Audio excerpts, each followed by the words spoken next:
فإن أصدق الحديث كتاب الله وشر الأمور محدثاتها وكل محدثة بدعة وكل بدعة ضلالة وكل ضلالة في النار.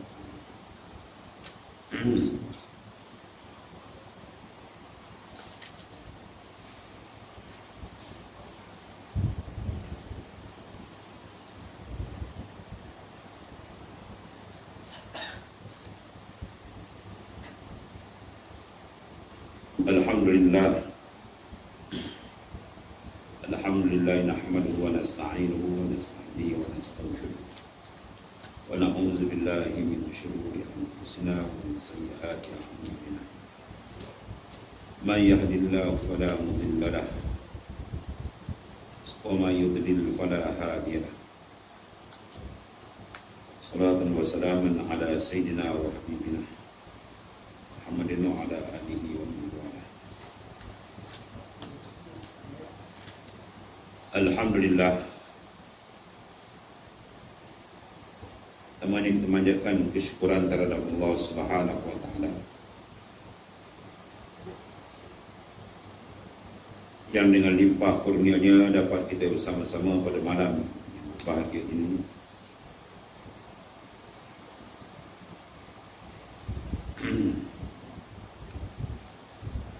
Untuk mengadakan sedikit tazkirah sebagaimana menyambut arahan Allah Subhanahu wa Ta'ala, "Dzakir fa innal dzikra tanfa'ul mu'minin." Beringatlah kamu, sesungguhnya memberi peringatan itu adalah beringat memberikan manfaat kepada orang yang beriman kepada Allah Subhanahu wa Ta'ala.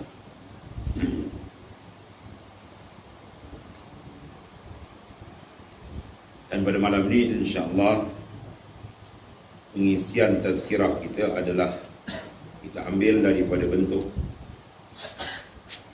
munajat ataupun doa-doa Rasulullah sallallahu alaihi wasallam. Pertamanya Allah Subhanahu wa Ta'ala mengarahkan dalam Al-Quran, "Ud'uni astajib lakum." Mintalah kamu akan daku nasai aku perkenankan.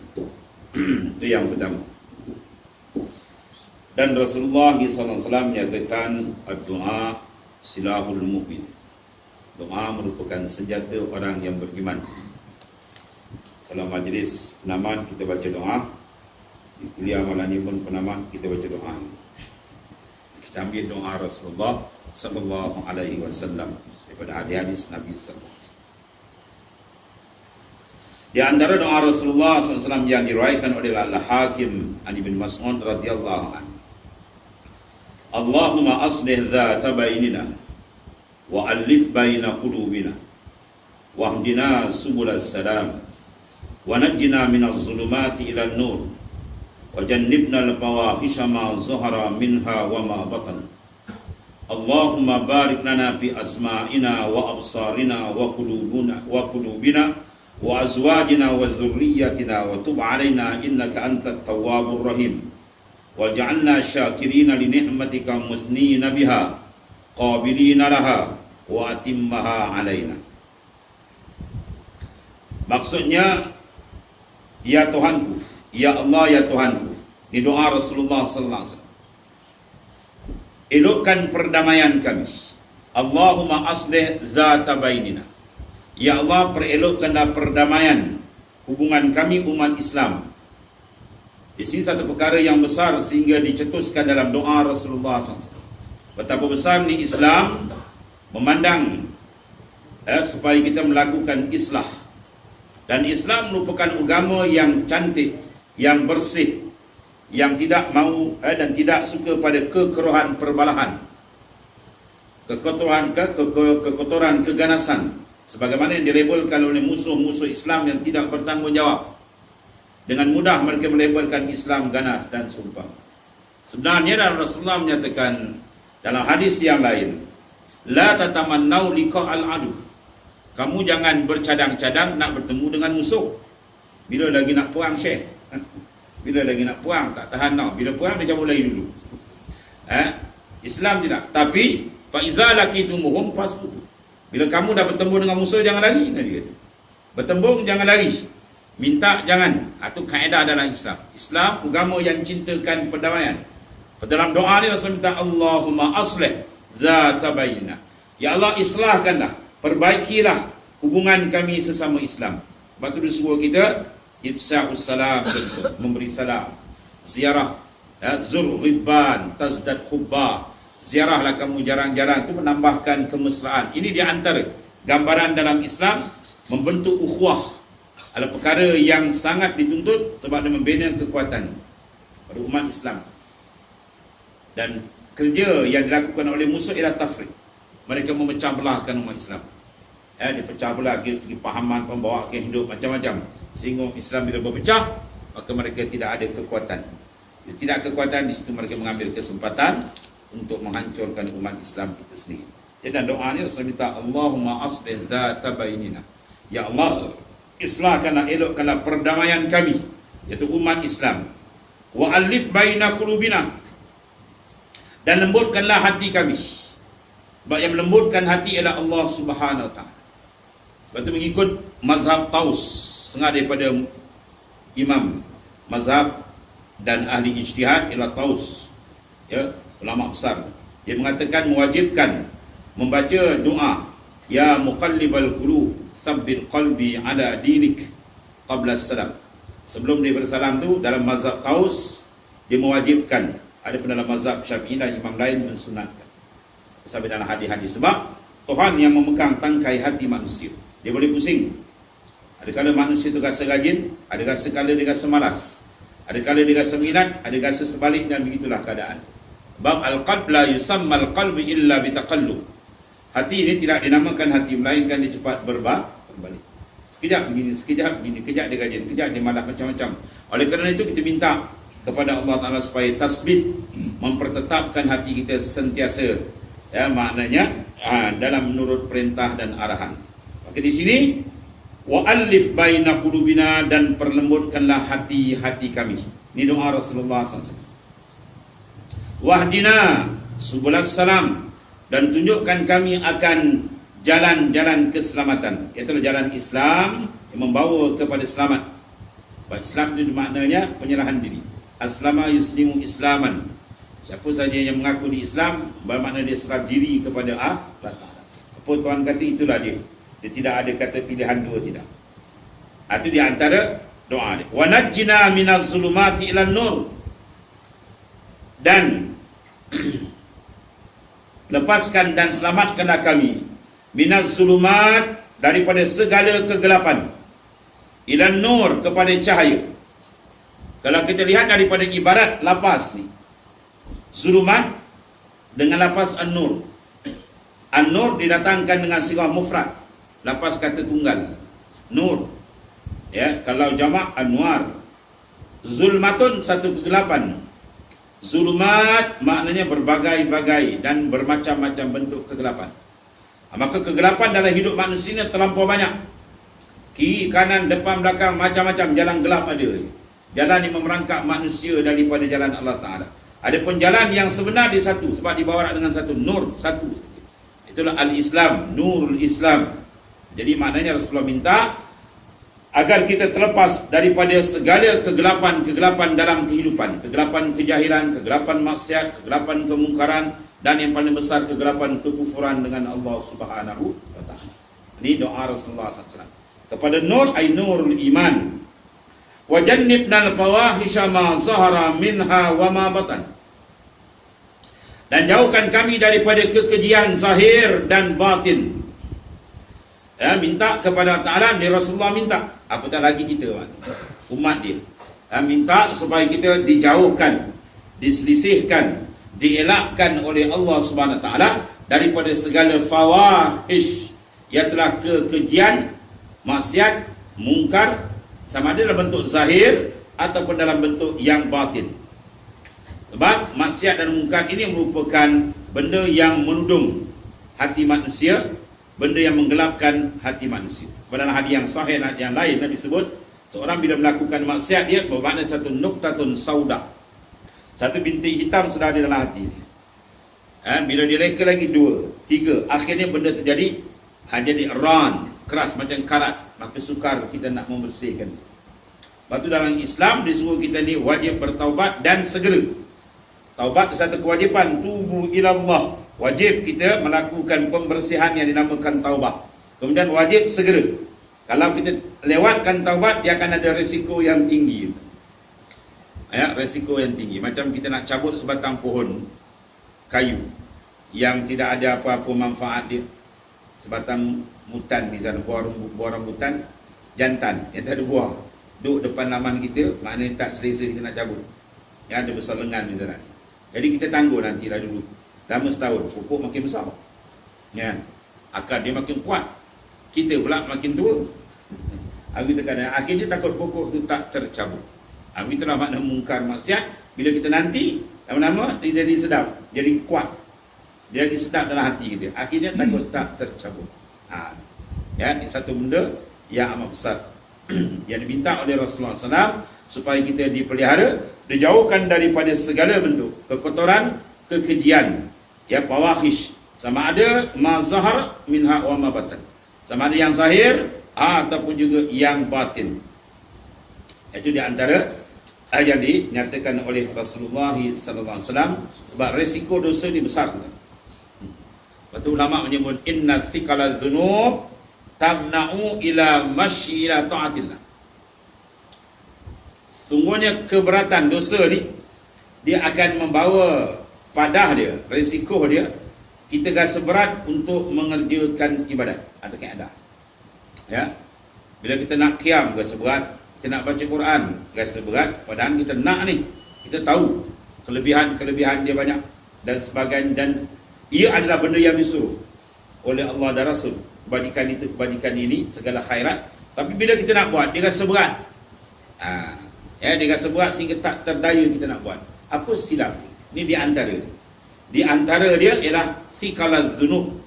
Beratnya dosa tadi. Bila dosa dah berat, dia menekan kita, diikat kita, maka kita payah nak berjalan menuju kepada keridaan Allah Subhanahu Wa Taala. Jadi oleh kerana itu, kata Syekh Daud At-Ta'i, seorang daripada ulama yang muktabar, dia membuat satu kaedah, idza lam taqwa ala qiyamil lail wa siyamin nahar fa'lam annaka maqbulun qad qabbalatka hatiatu. Bila kamu rasa malam, nak bangun malam berat dan puasa siang hari pun begitu juga. Nak puasa Senin, nak puasa Khamis, dan benda tu sabit dalam hadis yang sahih daripada Nabi sallallahu alaihi wasallam. Ya, jadi kita berat nak buat apa sebab sebenarnya bila berlaku dua perkara ni, sebenarnya kamu maqbulun qad qabbalatka hatiatu, kamu telah diikat, dan yang mengikat kamu ialah khati'ah. Khati'ah ni mana kesilapan kita, kekotoran maksiat mungkar menyebabkan kita ditambat. Jadi maksiat itu sebagai tali penambat. Maka untuk merungkai balik, maka banyakkan istighfar. Bila kita istighfar, taubat kepada Ta'ala, maka insyaAllah dia akan bersih balik. Bila bersih balik, maka hati kita jernih, dia mudah berjalan ke hadarat Allah Subhanahu Wa Taala, dan arti kata mudah dan ringan, manis dalam melakukan kerja-kerja yang disuruh oleh Allah Subhanahu Wa Taala. Lepas tu dalam mengerjakan perintah Tuhan ni, dia dulu kadang-kadang dia rajin, kadang-kadang dia rasa malas, kadang rasa ringan, kadang-kadang rasa berat. Apa pasal? Ini sebab dia. Ini di antara berpandu kepada hadis-hadis Nabi sallallahu alaihi wasallam yang diuraikan pada ulama ilmuwan Islam, itu di antara sebab dia. Lepas tu keringanan berlaku bila kita banyak istighfar dan banyak maknanya melakukan taubat. Kalau Rasulullah SAW dalam hadis yang sahih, 3 riwayat. Satu riwayat Rasulullah istighfar satu hari 70. Satu riwayat yang lain lebih daripada 70. Dan riwayat ketiga 100 kali. Tiga-tiga itu riwayat yang sahih daripada hadis Nabi SAW. Nabi, Rasul, Ulul Azmi, Sayyidul Mursalin, Imamul Mujahidin, Afdalul Makhlukat, atau pangkat Nabi SAW. Banyak lagi pangkat Nabi. Yang manusia paling mulia, orang paling hebat, penghulu Nabi-Nabi dan Rasul-Rasul, tiba-tiba istighfar setiap hari 70 kali atau lebih. Maka siapalah kita? Kalau kita tak lakukan benda demikian, bermakna kita tidak melakukan pembersihan, penyucian. Dan bila tidak tersuci, dia payah nak menghadap Allah Subhanahu Wa Taala. Allah. Allahumma barik lana fi asma'ina wa absarina wa qulubina wa azwajina wa zurriyatina. Dan seterusnya dalam doa ini Rasulullah menyebut, ya Allah, ya Tuhanku, berkatkanlah bagi kami tentang pendengaran kami, pemandangan kami, hati kami, isteri-isteri kami, anak cucu kami. Itu di antara dia. Jadi maknanya Rasulullah SAW memohon keberkatan. Barakah ni benda besar. Dia tidak ada dalam kamus orientalis. Barakah ni ada dalam kamus Islam. Mana ziyadatul khair, bertambahnya kebajikan. Kalau rezeki itu, misalnya seorang tu kerja dia sama je, gaji dia sama, tapi seorang tu boleh melakukan ibadat, boleh tunduk kepada Allah Ta'ala, mengerjakan perintah Tuhan dengan baik. Yang seorang lagi tak boleh. Menandakan rezeki dia tidak ada keberkatan. Di mana ada yang carilah punca niat dia ke, dia bekerja niat dia tidak sebetul, ya, ataupun niat dia rosak dan sebagainya, ada slide di situ. Jadi kena buat kajian maknanya. Sehingga rezeki yang datang tidak ada keberkatan. Ya. Sebab benda-benda yang macam ni tuan-tuan, dia perlukan kekuatan dalam, enjin dalaman. Satu contoh dalam Quran sendiri, dalam sembahyang saya contoh. Allah sebut innaha lakabiratun illa 'alal khashin. Innaha, sesungguhnya sembahyang, lakabirah, amat berat, illa 'alal khashin, melainkan orang yang khusyuk hatinya dengan Allah Taala.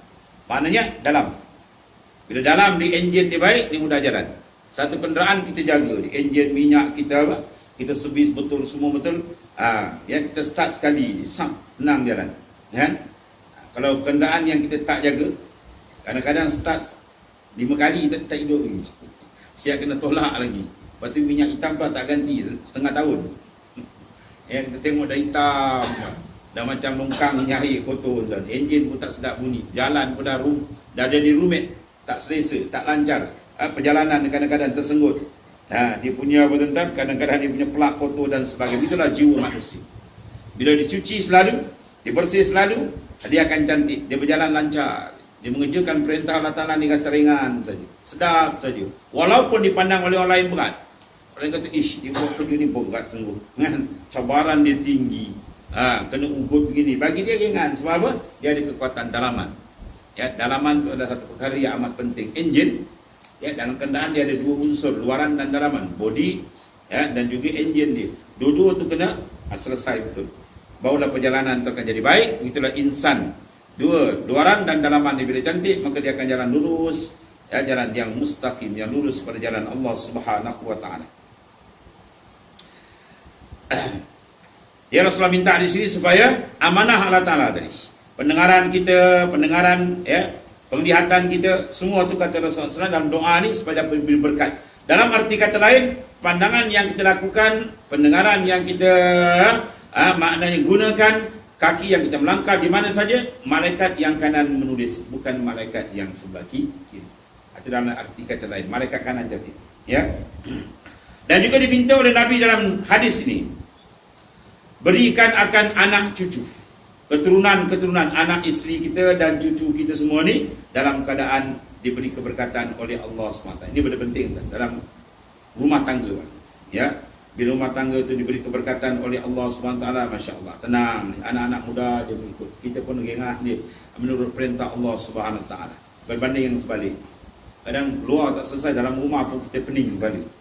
Ikut keadaan begini, tambah zaman-zaman yang sangat mencabar. Bila anak-anak kita naik umur 18-19, kita dah risau. Ada benda-benda yang luar dugaan berlaku. Ya, luar dugaan berlaku. Bismillah, ketuan pernah berlaku. Satu orang guru, dia cikgu sekolah, anak dia tak keluar rumah. Anak perempuan tak pernah keluar rumah. Pergi sekolah dengan mak dia naik kereta, mak dia pun mengajar sekolah tu juga, balik situ. Tiba-tiba budak ni membuat pengakuan kepada guru yang lain, yang guru tu menyampaikan kepada mak dia tu, panjat mak dia, bahawa dia sudah tidak bersih, dia sudah tercemar. Terperanjat mak dia. Bila mana kali dia kata, dia ceritakan benda. Sebab sekarang canggih kan, perhubungan di ujung jari je. Jadi jantan yang boleh datang pukul 3, pukul 4 pagi, tidur rumah dia macam suami isteri. Mak dah tidur, dia buka story lain. Ya, mak ingat anak bagus tidur seorang, rupa anak ada teman. Teman yang buat kerja yang dilaknat oleh Allah Subhanahu wa Ta'ala. Ini berlaku. Ini sangat-sangat menggerunkan kita. Kecanggihan alat-alat zaman sekarang ni kalau tak dipandu dengan iman yang kuat, dia akan merosakkan kita. Tapi kalau digunakan baik, dia datangkan manfaat. Ya, dua lah. Cuba kena adjust benda ni biar jadi betul. Keadaan-keadaan yang berlaku aman menggerunkan kita mutaakhir ini. Oleh sebab itu doa itu senjata di antara kita merayu, memohon kepada Allah Subhanahu Wa Taala sendiri yang merupakan Malikul Muluk, raja segala raja, yang mengurus segala-galanya, minta mengadu supaya Allah Subhanahu Wa Taala mencucurkan keturunan-keturunan kita yang bukan mendatangkan sekadar manfaat di dunia, bahkan sampai ke akhirat. Bukan sekadar anak boleh bagi duit kat kita saja, tuan. Ya, itu benda kecil. Yang sebenarnya besar sekali, dia saham sampai ke akhirat. Dia macam downline lah, tuan-tuan ni, orang direct sling. Bila makan upline dengan downline dia. Bila anak tu buat amalan, bapak semua dia dapat. Yang dia naik ke atas. Sebab jasa sebagai kita, sebagai anak kepada ibu bapa yang paling besar, kita bentuk diri kita taat kepada Allah. Bila kita taat kepada Ta'ala, mana tu jasa besar kita beri pada ibu bapa. Ya, maknanya pahala tu naik kat dia. Tak payah kita niat-niat. Kalau kita niat lagi baik, tak niat pada jalan. Sebab kita ni adalah nasab, keturunan daripada dia. Itu kalau kita sayangkan mak bapak kita dan datuk nenek moyang kita, kita sendiri bentuk tunduk kepada syariat Islam. Tunduk kepada arahan Allah Ta'ala, itu jasa yang besar. Satu. Dan yang kedua, ibu bapa pun kena faham bahawa anak dia bila bentuk diri dia bertakwa kepada Ta'ala, bermakna anak itulah anak yang memberi sumbangan besar kepada dia. Ya, di dunia lebih-lebih di akhirat besar. Idza mata ibnu Adam inqata 'amalu illa min salas. Sadaqatin jariyatin aw ilmun yuntafa'u bihi aw waladin salihin yad'u lahu. Mati aja anak Adam, terputus segala hubungan amalan. Melainkan tiga perkara: sedekah jariah, infak yang dilakukan untuk kerja-kerja Islam dan sebagainya, kemudian ilmu yang diberikan manfaat, dan anak yang saleh. Anak yang saleh bila ditarbiah dengan tarbiyah Islam, maka insya-Allah jadi anak yang saleh atau salehah, maka itu satu manfaat besar kita di akhirat besok.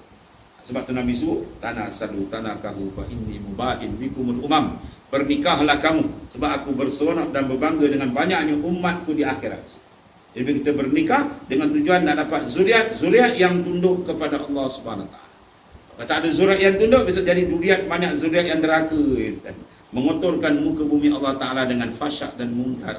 Oleh kerana itu, tujuan kita berkahwin itu tujuannya mengikut sunnah Rasulullah SAW dan meramaikan muka bumi Allah Ta'ala dengan insan yang patuh kepada perintah dan syariat. Dan terimalah taubat atas kami, Allah, kerana engkau tawab.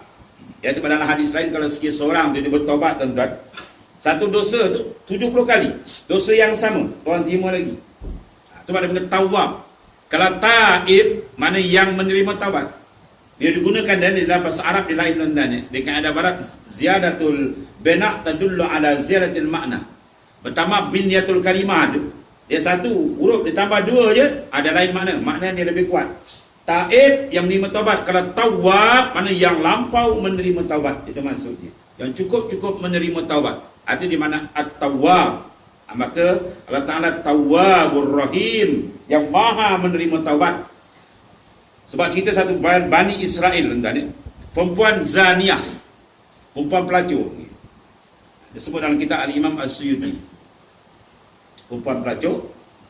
Jadi satu orang saleh. Jadi jaga, tuan-tuan, kita ni kaedah kita asyaddu taqwa asyaddu syahwah. Itu kaedah dia. Bila seorang tu kuat takwa dengan Tuhan, maka syahwat dia lagi kuat pujian dia. Itu kaedah dia begitu. Dia satu hari seorang saleh ni datang atas uji dia, perasaan dia rasa nak buat kerja zina. Dia lawan, tak boleh nak kontrol, terlampau kuat, dia pun pelik. Jadi ringkas cerita, dia ambil keputusan dia nak berzina. Ya, dia pergi tempat rumah pelacur tu. Dia tengok perempuan tu pula, perempuan yang sangat cantik, muda lagi. Dia ringkas cerita, dah bayar dah. Orang panggil nak on dia. Jadi oleh kerana berkat dia buat ibadat tu, terasa juga takut. Itu keberkatan amal saleh kita buat. Dia rasa takut, mikir dia. Jadi fikir-fikir, kata dia, dah duit tu ambil je lah, dia pun cabut lagi. Bila dia nak lari je, perempuan tu tahan dia. Dia kata, nantilah dulu, kamu ni siapa nama? Di mana tempat kamu duduk? Rupanya dia tak ada beri nama-nama lagi, pakai balun dia. Ya, jadi maknanya dia pun bagi nama dia, kata saya duduk tempat pasien, dia boleh mencabut. Jadi perempuan tadi, dia kata lelaki ni baru sekali nak berzina dan tak jadi berzina. Yang aku ni hari-hari buat zina, Masya Allah. Perasaan tu ada. Akhirnya dia ambil keputusan, dia bertobat. dan bertobat, dia nak jadi orang baik, nak jadi perempuan yang salihah, dia cari laki-laki tadi. Tiba kampung, dapat rumah dia, dia pun ketuk pintu. Laki tu buka pintu, tengok perempuan tadi zaniat, dia ingatkan perempuan nak berzina dengan dia. Dia pun rasa takut, rebah pingsan, lalu innalillah tu.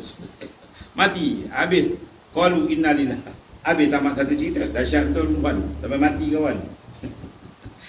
Jadi perempuan tu tak putus asa. Dia jumpalah orang kampung tu, tanya orang-orang yang sulaha, orang saleh semua, siapalah yang sanggup nak menerima dia sebagai isteri, nak tobat semua. Ringkas cerita, jadilah dia menikah dengan seorang saleh, orang yang saleh dan bernikah, dan diberi 7 zuriat dia, 7 anak laki-laki. Ini cerita Bani Israel. 7 anak laki-laki, dan 7 anak laki-laki ini dilantik menjadi nabi ketiga. Ini hebat tak hebat cerita, ya. Perempuan, sebab tu kita boleh pandang manusia kena pandang dengan pandangan rahmah, ya. Macam Said Qutb kan, dalam uslub dakwah dia boleh terik orang kelasi kapal, dia pakai seluar pendek semua, dia boleh terik sampai akhir boleh jadi nakib, mimpin usrah dan sebagainya. Ini cara pandangan dalam Islam. Jangan kita pandang dia, oh dia tak ada harapan, dia ni, oh ini habis, semua habis, tinggal kita seorang. Ya, kita kena pandang maknanya ada harapan. Macam mana jahat sekali manusia, dan banyak dalam sejarah menceritakan orang hebat-hebat jahat di awal, tapi di akhir menjadi orang yang hebat-hebat, yang tunduk kepada Allah Subhanahu Wa Taala. Yang melakukan dosa begitu banyak, sampai 100 orang dibunuh kan, dalam hadis sahih. Akhirnya taubat dia diterima oleh Allah Taala. Itu dalam Hikam bin Atak disebut, maksiatun aurasat zullan wan kisara khairun minat ta'ah aurasat istikbara. Maksiat, tetapi orang buat maksiat ni, lepas dia buat maksiat tu, timbul perasaan macam tadi, rasa hina diri, tawaduk kepada Ta'ala dan dia kembali. Lebih baik orang ni daripada orang yang buat taat tapi mewarisi takabur. Oh, dia rasa dia hebat, dia rasa dia orang soleh, dia dah banyak amal, dia dah lebay salahnya. Ya, orang lain semua dia aja. Jadi berlaku satu cerita dulu. Seorang perempuan sama juga ni. Ya, perempuan yang zaniah juga. Kalau kita bosia. Jadi bila dia nak bertobat, seorang soleh ni, dia punya karamah di atas Nabi, padang pasir tuan panas 40 darjah, 40 darjah lebih. Jadi dia berjalan tu, Allah berikan karamah dia ni, ya, awan tu payung dia. Jadi bila perempuan jahat ni datang nak jumpa dia dengan niat baik untuk minta tunjuk ajar ke dia, dihambat ni orang tu. Kau ni mengotor. Dihambat kawan tu lagi. Bila dihambat begitu, Allah Ta'ala tukar terus. Allah Ta'ala tukarkan awan tu pergi payung perempuan tadi, dan lelaki tu tidak dapat payungan daripada awan tu, dan akhirnya laki, ringkas cerita, perempuan, laki-laki terjadi mana laki-laki yang fajir, yang jahat, yang tak elok, dan perempuan terjadi perempuan yang salihah. Ini maknanya Allah Ta'ala boleh buat. Sebab tu kita kena pandang dalam keadaan begitu. Dan uslub dakwah ni lebih penting. Kita pandang manusia dengan pandangan raja, pandangan harapan. Mana dia jauh macam mana, insya-Allah kita buat kerja tarik, insya-Allah. Sebab Nabi dah jadi ad-dalu 'alal khair kafa'ili. Orang yang menunjuk orang ke arah baik, maka orang tu akan diberikan pahala sebanyak mana orang tu buat amal sampai dia mati. Seorang tu tak semayang, kita jumpa dia kan, jemput pelan-pelan lah kan, tarik dia pelan-pelan, akhirnya dia kenal dan dia berubah jadi baik. Sebanyak mana dia buat amal, pahala itu kita dapat. Selain daripada pahala yang kita dah buat sendiri, maka pahala itu diberikan oleh Allah Ta'ala melalui hadis yang sahih disebut oleh Nabi SAW, mana menggalakkan kita masuk dalam golongan ad-da'i, orang yang menyeru pada jalan Allah Subhanahu Wa Ta'ala. Dalam kaedah menarik manusia. Ini kerja besar.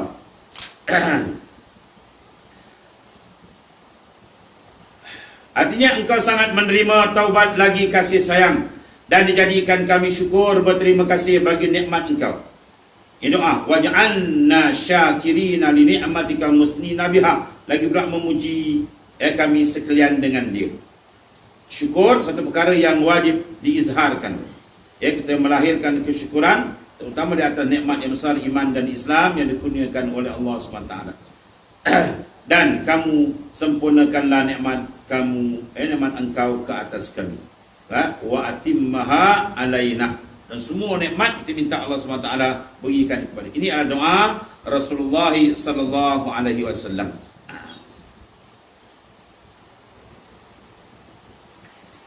Wa qala Nabi sallallahu alaihi wasallam, Allahumma ja'al hubbaka ahabbal asya'i ilai wa ja'al khasyatak akhwafal asya'i indi waqta' anni hajatad dunya bi syauqi liqa'ik wa iza akrartal a'yunan ahli dunya min dunyahum ya fa akril aini min ibadatik.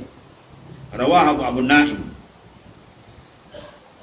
Ini di antara doa Rasulullah sallallahu alaihi wasallam. Dia afdal doa Quran, kemudian hadi-hadi yang sahih daripada Nabi, kemudian daripada golongan salafah, ulama-ulama dan sebagainya. Itu doa. Lepas tu doa apa kita minta tak apalah. Jadi berdoa tu benda yang berkebaikan dunia dan akhirat. Dia sebenarnya doa tentang adab dan doa ni, di antara adab dia pertama ialah kita ingat bahawa Tuhan suruh. Pertama, kita angkat tangan berdoa tu bukan kita nak ajau Tuhan. Ya Tuhan beri saya ni, beri saya macam kita pandai, bukan. Ataupun bukan doa tu kita nak mengingatkan Tuhan, pokok Tuhan lupa minta, bukan. Ya, mana dalam doa tu sebenarnya adab doa pertama yang paling besar ialah menerima arahan Tuhan. Sebab Tuhan suruh minta, maka kita minta lah. Kita sebagai abdi, hamba. Yang kedua, adab doa ialah izharul faqr. Izharul faqri mana menzahirkan kefakiran kita dengan Allah. Melalui doa kita terjemahkan. Batu ulama sebut tahaqquk bi faqrika yamudduka bi jina'i. Tahaqquk bi zullika yamudduka bi izzi. Tahqiqkan, betul-betul mantapkan fakir kamu dengan Allah Ta'ala. Nasai Tuhan akan bantu dengan sifat dia Maha Kaya. Tahqiqkan memandang sungguh fakir bangsat hina kita dengan Tuhan. Nasai Tuhan akan bantu dengan sifat dia yang Maha Mulia. Sebab dia melawan sifat. Segala yang wajib bagi Tuhan itu mustahil bagi kita. Apa yang wajib bagi Tuhan, segala kesempurnaan itu hak milik Tuhan. Segala kekurangan itu milik kita. Jadi oleh kerana itu zahirkan sifat, maknanya fakir, nasaya Allah Ta'ala akan bantu dengan sifat dia yang Maha Kaya. Lepas dalam Quran sebut amma yujibul muttar izada. Tidakkah Tuhan menerima orang yang muttar? Apa makna muttar? Ai siddatul faqr. Sangat-sangat berhajat. Ulama mentafsirkan ayat ini dibuat contoh macam orang tuan-tuan dia jatuh di tengah lautan. Kan? Sahabat kita ada seorang, weh. Dia pergi kerja ke laut dulu kan. Ikut orang menangkap ikan laut. Dia semain subuh dia pegang bot tu sabut jatuh ke bawah berdengung. Ya. Tapi umur dia panjang kan. Umur dia panjang hidup lagi kawan. Kalau tidak qalu innalillah makan jerung. Ya, jatuh tuan-tuan dalam laut. Bila jatuh dalam laut, bayangkan kita dah terkapai, ya, kita rasa habislah. Ketiga tu bulat hati dia kepada Allah Subhanahu Taala. Dia tak ada lain nak minta tu. Dia jatuh dalam lautan yang begitu luas, 360 darjah dia pandang nampak kaki langit aja. Ketiga tu hati dia bulat menghadap Tuhan. Inilah di antara adab doa yang perlu ada dalam setiap doa. Kita angkat tangan kepada Allah begitu hati kita. Bahawa doa itu setengah daripada doa yang mustajab. Ini angkat doa, Nabi angkat nampak-nampak barat, putih ketiak.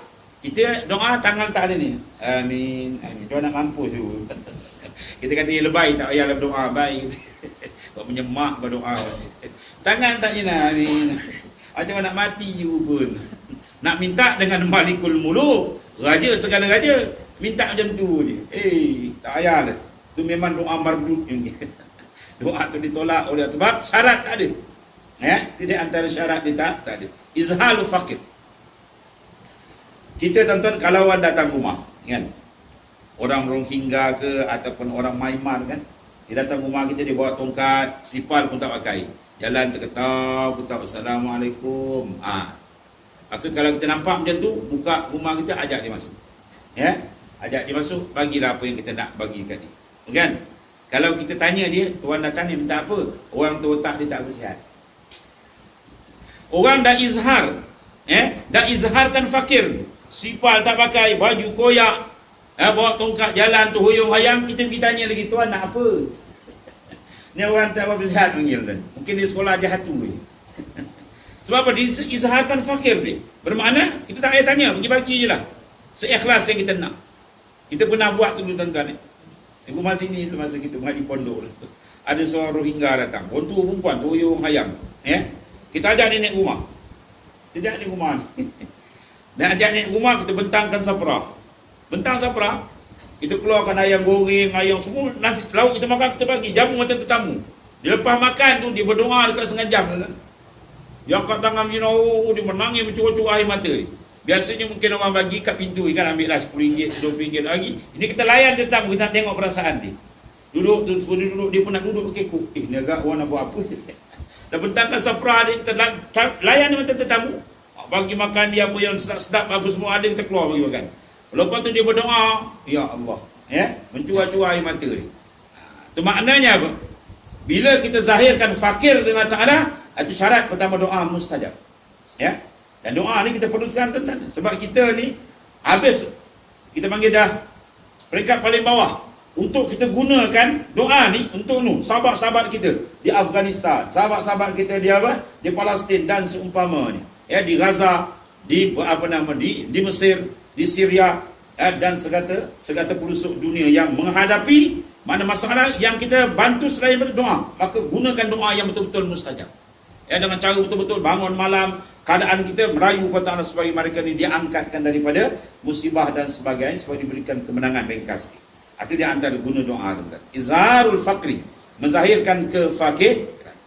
Berbanding kalau dia tak zahir pakai kefakiran, dia datang minta sedekah, kan? Dia datang rumah kita minta sedekah, pakai topi bareta, pakai spek mata ribbon hitam, pakai kot dengan necktie, bawa beg James kata, apa tuan? Kita pun panggil tuan dari mana ni? Saya datang meminta sedekah.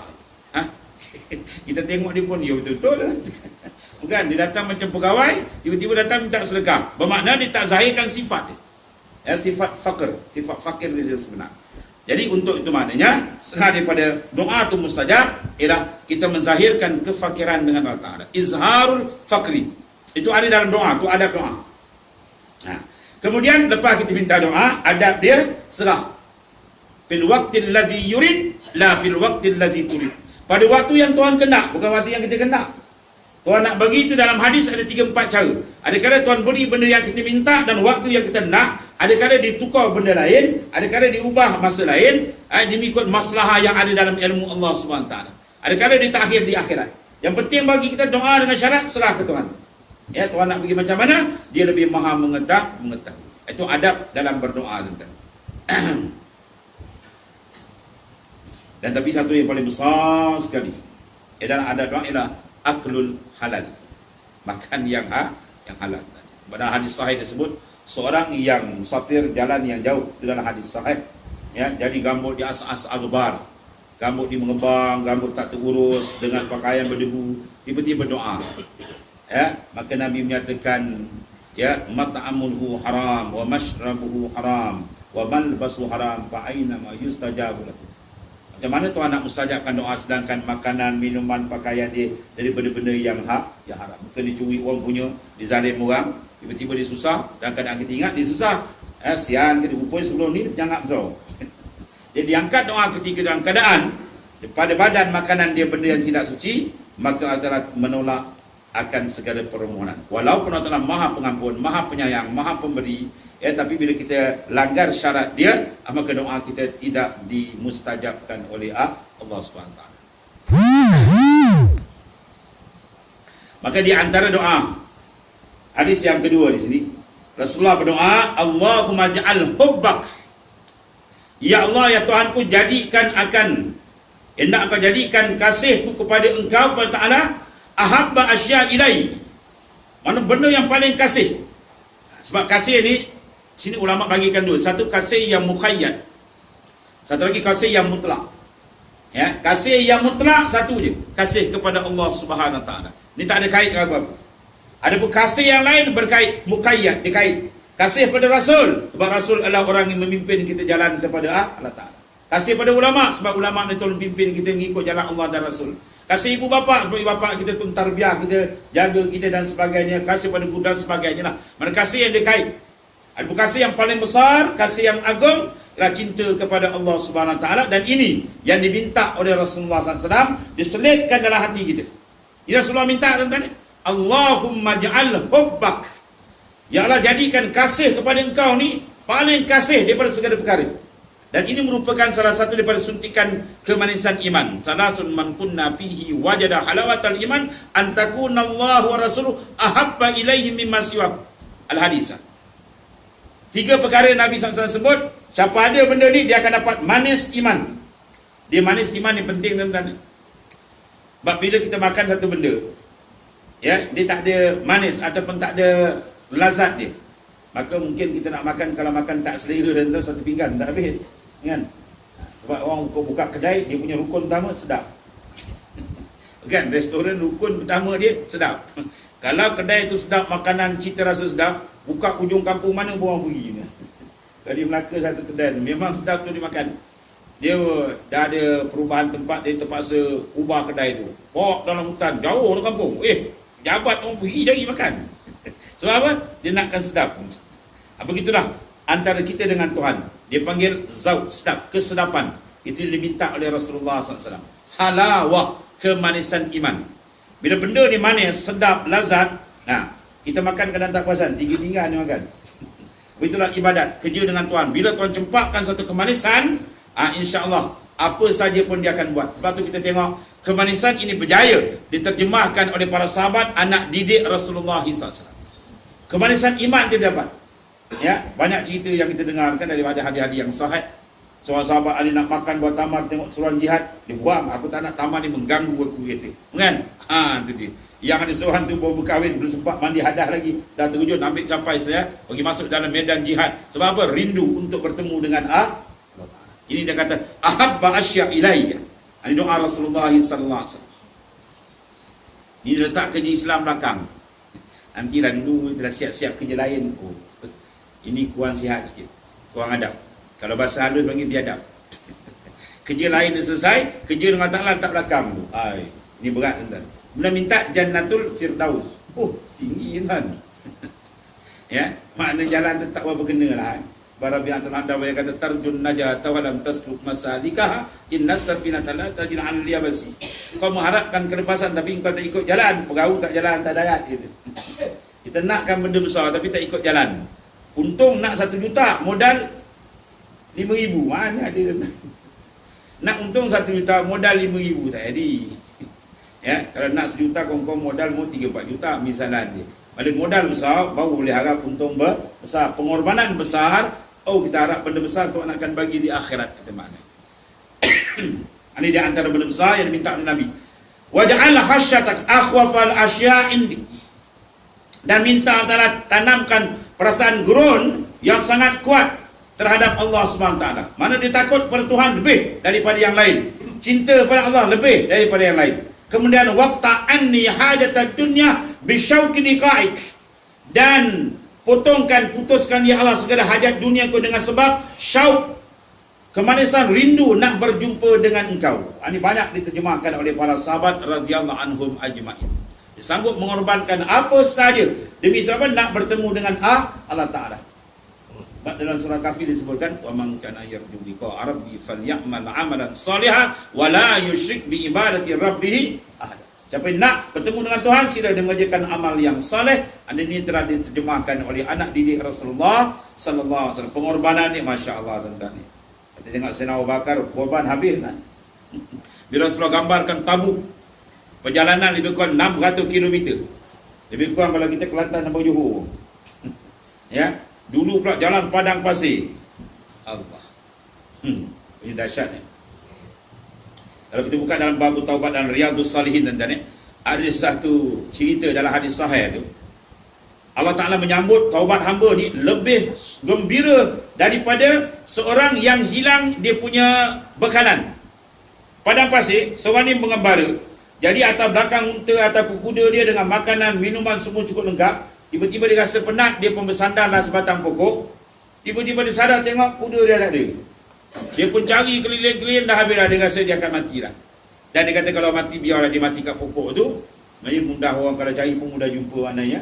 Dia pun pergi kat pokok. Dia pergi kat pokok, dia bersandar, dia tertidur. Dia buka dia mata balik, tengok kuda dia ada sebelah dia. Dia punya syiddatul farah, terlampau gembira dia kata alhamdulillah. Anta abdi wa ana rabbi. Cakap dah sebalik. Segala puji bagi ya Allah, engkaulah hamba-Ku ya Allah, akulah Tuhan kau ya. Dia tak perasan dia cakap. Sebab apa ni? Syiddatil farah, terlampau syok, gembira sangat. Tadi. Ya, jadi Allah Taala sambut taubat hamba lebih daripada orang yang gembira mendapat dia punya apa? Barang yang dihilangkan tadi. Nak ceritakan apa tuan-tuan? Padang pasir, punya panas. Sebab orang tu dah selera, dia rasa dia mati dah. Putus tuan-tuan ni. Boleh putus tekak ni, dah haus lagi, panas lagi. Pasir uap bawah lagi panas juga. Jadi bila dalam keadaan padang pasir yang jauh, Rasulullah gambarkan dalam perang Tabuk, ya, memerlukan pengorbanan yang banyak, Sayyidina Umar datang dulu. Sayyidina bagi separuh harta dia. Dia kata harapan aku boleh lawan orang tua. Jadi orang tua ni Sayyidina Abu Bakar. Orang tua ni aku bangun malam, dia bangun awal lagi. Aku bangun awal, dia bangun awal untuk lawan untuk Sayyidina Abu Bakar. Sebab tu Sayyidina Abu Bakar Rasulullah puji dia. Lau wusina imanu Abi Bakr bi imanil alamin rajahat imanu Abi Bakr. Kalau mu timbang iman Sayyidina Abu Bakar dengan seluruh alam ni, maka lebih apa? Lebih berat iman Sayyidina Abu Bakar As-Siddiq. Atau hebat tak hebat iman Sayyidina Abu Bakar dan masya-Allah. Orang Syiah paling geram Abu Bakar ni kan. Kau dapat semeli dia. Dia buat babas macam-macam kan. Habis tu. Kemudian datang Sayyidina Abu Bakar. Lepas Sayyidina Umar dah bagi separuh kan, Sayyidina Abu Bakar pun datang. Dia kata, ya Rasulullah, anfaqtu jami'a amwali. Ya Rasulullah, aku infak semua hartaku. Wah, Sayyidina Umar kata, lawan tu. Ya, aku bagi separuh, dia bagi semua. Sehingga maknanya apa? Rasulullah tanya, abqaita li ahlika ya Abu Bakar, mu tinggalkan apa untuk ahli kau ya Abu Bakar, dan kau bagi semua? Dia kata, abqaitullah wa rasul. Aku tinggalkan Allah dan Rasul. Ini benda bukan tiu-tiu tuan-tuan. Ini bukan balang rokel kan.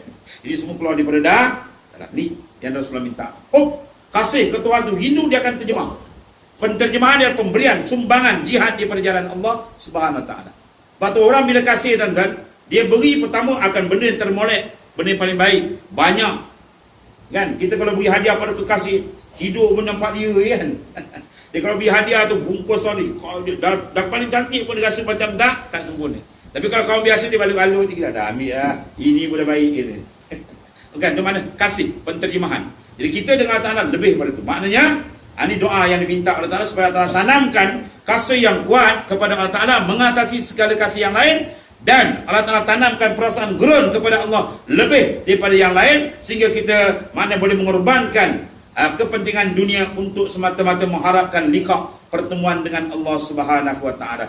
Wa iza aqrarta ahli dunya min dunyahum, dan bila mu ya Allah engkau tetapkan, ikatkan hati ahli dunia dengan dunia, maka engkau ikatkan hatiku ya kepada engkau dengan ibadat dan menterjemahkan pengabdian diri kepada engkau. Itu doa Rasulullah sallallahu alaihi wasallam. Ya, mudah-mudahan Allah Taala cepatkanlah dalam hati kita ini perasaan semakin kuat ya, persen dan tinggi peratus kasih kepada Allah SWT yang akan membuahkan maknanya penterjemahan kerja-kerja Islam lebih daripada itu. Ya, dan akhirnya saya berpesan kalam daripada seorang daripada ulama tabi'in besar yang berada di zaman Sayyidina Ali. Ya. Dia berpesan, dia kata apa? Utlubul ilma talaban la yadur bil ibadah, watlubu hazil ibadah talaban la yadur bil ilm. Tuntutlah kamu akan ilmu, carilah ilmu ni, tapi tuntut ilmu jangan mencederakan akan gerak kerja Islam.